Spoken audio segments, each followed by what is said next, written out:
വേതന വർധനയടക്കം വിവിധ ആവശ്യങ്ങൾ ഉന്നയിച്ച് സെക്രട്ടേറിയറ്റ് പടിക്കൽ ആശാവർക്കർമാർ നടത്തുന്ന സമരം 22ാം ദിവസത്തിലേക്കാണ്. സമരത്തിന്റെ അടുത്ത ഘട്ടം എന്നോണം ഇന്ന് ആശാവർക്കർമാർ നിയമസഭയിലേക്ക് മാർച്ച് നടത്തും. രാവിലെ 10:30 സെക്രട്ടേറിയറ്റ് പടിക്കൽ നിന്ന് മാർച്ച് ആരംഭിക്കും.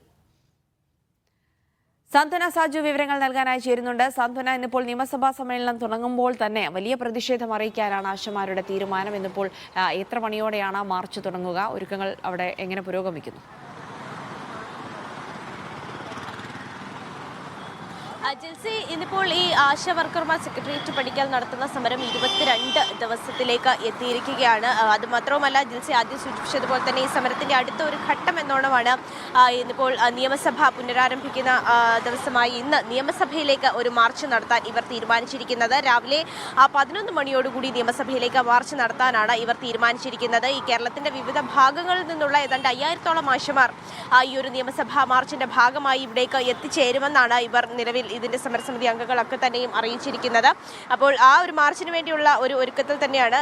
നിയമസഭാ മാർച്ച് മാത്രമല്ല ജിൽസി, മറ്റൊരു പ്രധാനപ്പെട്ട കാര്യമെന്ന് പറയുന്നത് കോൺഗ്രസും ഇന്നിവർക്ക് ഐക്യദാർഢ്യം പ്രഖ്യാപിച്ചുകൊണ്ട് മാർച്ച് നടത്തുന്നുണ്ട്.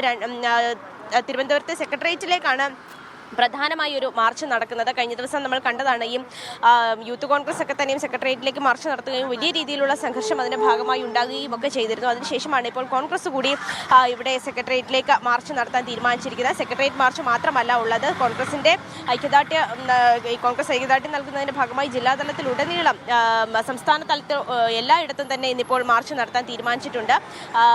മലപ്പുറവും വയനാടും പാലക്കാടും ഒഴിച്ച് മറ്റെല്ലാ ജില്ലകളിലേക്കും അവിടുത്തെ കളക്ടറേറ്റ് ാണ് മാർച്ച് നടക്കുന്നത്. തിരുവനന്തപുരത്ത് സെക്രട്ടേറിയറ്റിലേക്കും മാർച്ച് നടക്കും. ഇവിടെ പ്രതിപക്ഷ നേതാവ് വി ഡി സതീശനാണ് സെക്രട്ടേറിയറ്റിലേക്കുള്ള മാർച്ച് ഉദ്ഘാടനം ചെയ്യുന്നത്. അതുപോലെ തന്നെ ഈ ഐക്യദാർഢ്യ സമരങ്ങളുടെ സംസ്ഥാനതല ഉദ്ഘാടനം കണ്ണൂരിൽ സുധാകരൻ MP-യും നിർവഹിക്കുന്നതാണ്. അങ്ങനെ കോൺഗ്രസ് വലിയ രീതിയിൽ ഇവർക്ക് ഐക്യദാർഢ്യം പ്രഖ്യാപിച്ചുകൊണ്ട് ആശാ വർക്കർമാരുടെ നിയമസഭാ മാർച്ച് കൂടി ഇന്ന് നടക്കുന്നുണ്ട്.